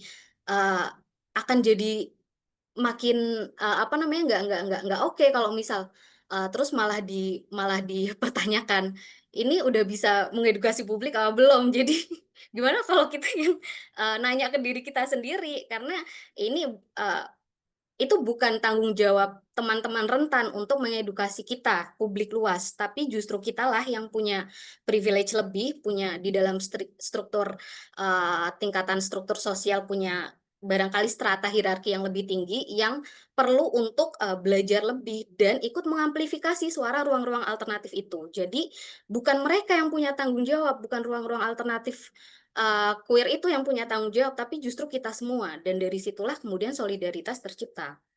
Mungkin itu respon dari saya. Terima kasih. Ya, makasih banyak Himas, dan komentar dari Himas sebenarnya saya pikir bisa jadi penutup yang baik untuk sesi panel diskusi kita hari ini, khususnya karena keterbatasan waktu yang kita punya. Kalau boleh sesuai instruksi dari teman-teman komite, ada satu benang merah yang saya juga ingin sampaikan. Berangkat dari presentasi teman-teman tadi dan juga sesi diskusi yang udah kita lakukan, mungkin juga hal lain yang butuh kita lakukan secara aktif adalah, khususnya karena kita lagi ada di konferensi tentang Indonesian Feminism, mungkin kita juga harus berangkat dari gagasan dan kesadaran nih bahwa semangat produksi pengetahuan feminis adalah semangat produksi pengetahuan yang dekolonial. Jadi ada keharusan bagi kita sebagai peneliti, sebagai akademisi, sebagai scholars untuk bekerja sama gitu ya dengan rekan-rekan komunitas, dalam konteks ini rekan-rekan komunitas dan individu LGBTIQ, dan duduk bareng mereka sebagai rekan dan aktor produksi pengetahuan yang setara gitu. Jadi dan ini juga kemudian terkait dengan poin yang kedua yang saya pikir penting, kita nggak bisa hanya melakukan kerja-kerja ekstraktif yang, karena ada banyak peneliti yang selama ini masuk ke komunitas, mengambil pengalaman komunitas, kemudian hasil-hasil penelitian tersebut simply digunakan untuk kepentingan-kepentingan peneliti tersebut, dan justru jadinya nggak ada kerjasama dan kolaborasi lebih lanjut nih antara peneliti dan komunitas. Hal-hal semacam ini yang saya pikir dari obrolan teman-teman dari tadi juga bisa kita lanjutkan terus-menerus. Dan juga poin yang terakhir adalah kita sebagai peneliti dan publik yang lebih luas juga bisa melakukan dan harus melakukan refleksi terus-menerus gitu untuk membongkar juga bias-bias dan sentimen-sentimen cisnormatif dan heteronormatif yang selama ini masih kita punya. Itu sih, sekali lagi terima kasih untuk teman-teman semuanya. Kalau misalnya ada teman-teman yang masih punya pertanyaan, saya akan menyarankan teman-teman bisa reach out langsung ke teman-teman presenter karena alamat emailnya ada di buku program. Jadi nanti bisa ngobrol-ngobrol lebih lanjut, bisa ditanyakan pertanyaannya dan bisa jawab kolaborasi lebih lanjut kalau mau. Oke, ini saya kembalikan ke Ira dan Kak Nyala Mary. tadi tapi nggak dikasih Ya, lihat. Aku resen. makasih. Udah habis waktu ya. Mbak Sonya mau ngomong Iya. 1 menit. 1 menit. 1 menit. Bisa. Saya cuma mau bilang bahwa tadi kan kita bicara bahwa ini di ruang ini. Mungkin ini ruang menjadi satu ruang yang teman-teman tertanya untuk beradvokasi dan kampanye, tapi mungkin jadi tantangan buat kita semua. Kita sudah sama seperti tadi siapa yang menyampaikan dari isi. Jangan-jangan kita cuma sibuk dengan komunitas kita sendiri. Kita asik bereforia dengan diskusi seperti ini, tapi kita nggak keluar. Kita nggak memberikan mendobrak masyarakat gitu loh. Saya tahu tadi lewat film itu adalah cara yang paling untuk mengkampen gitu ya. Film itu nggak ada batas. Tapi berapa banyak yang menonton film? Hanya kemudian mungkin ada cara lain kah teman-teman sehingga supaya keberterimaannya kepada teman-teman queer ini semakin meluas. Barangkali mungkin saya menantang teman-teman ya diperluas, jangan cuma di ruang-ruang ruang-ruang penelitian aja, jangan berhenti di penelitian semata, tapi itu dipublish ya. Ini cara yang paling efektif. Seperti tadi Roy dan kawan-kawan. Itu menarik menurut saya Mbak Ira. Hanya saja Roy dan kawan-kawan saya mau bertanya bagaimana temuan Anda di lapangan sebenarnya di penelitian itu. Jadi kalau ada diskriminasi hukum, ada hambatan ganda kayak apa? Realnya itu kayak apa? Menit. Gitu. Terima kasih. Oke, terima kasih. Mbak Sonya, makasih banyak. Gimana nih, waktu kita sudah habis dan saya harus buka panel berikutnya. Mungkin diskusi seperti ini nggak cukup ya, Ebi ya. Di sini nanti kita diskusin lagi, boleh di live talk, nanti kita sambung lagi ya, Ebi ya. Gitu ya, Benar-benar nanti ya kita bikin ruang lagi kolaborasi. aja di Let's Talk. Oke. Karena ya topik-topik semacam ini pasti nggak bakal bisa selesai dalam cuma 2 jam diskusi. Paling nggak kita butuh kayak 2 semester diskusi untuk Iya. sampai materi ini. Tapi makasih untuk hasilnya tadi pertanyaannya. Saya sepakat tentang Makasih urgensinya. Mbak Sonya Saya balikin ke masukannya. Ira dulu Oke, ya. nanti kita bahas lagi. Ya, baik teman-teman semua, terima kasih Ebi, keren banget ya. Kita belajar banyak dari panelis atau presenter kali ini, luar biasa, chairnya juga keren, pesertanya juga keren, semua pertanyaannya keren. Pokoknya KCIF keren, semuanya ya keren-keren semua. Nah teman-teman, masih ada panel 427 tentang feminisme dunia selatan dan feminisme transnasional, gagasan dari Indonesia, bersama Mbak Nuri ya, Dr. Filsafat Nuriatul Lailia. Kemudian ada juga di panel 428 pendekatan inovatif dalam agenda feminisme Indonesia bersama Dr. Marsia Sumukil MPH.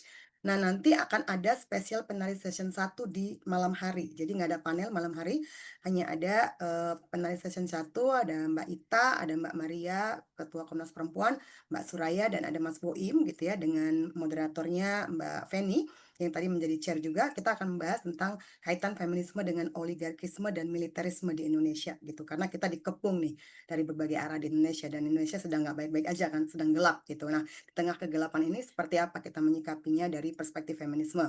Lalu akan ada side event Meet the Feminist Authors gitu, jadi silakan di siang hari nanti, siang menjelang sore ada side event yang teman-teman bisa hadiri kalau teman-teman memang peserta resmi gitu ya, mendaftar, presenter atau mendaftar atau melakukan registrasi. Nah, untuk yang special panel session ini terbuka untuk umum, jadi bisa disebarkan kemana-mana, di-share, karena ini terbuka untuk publik tanpa pendaftaran dan live streaming di YouTube Live Talk juga.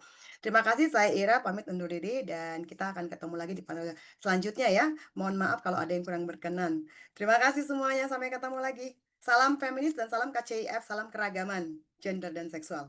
Bye-bye. Thank you ya, Ebi. Thank you.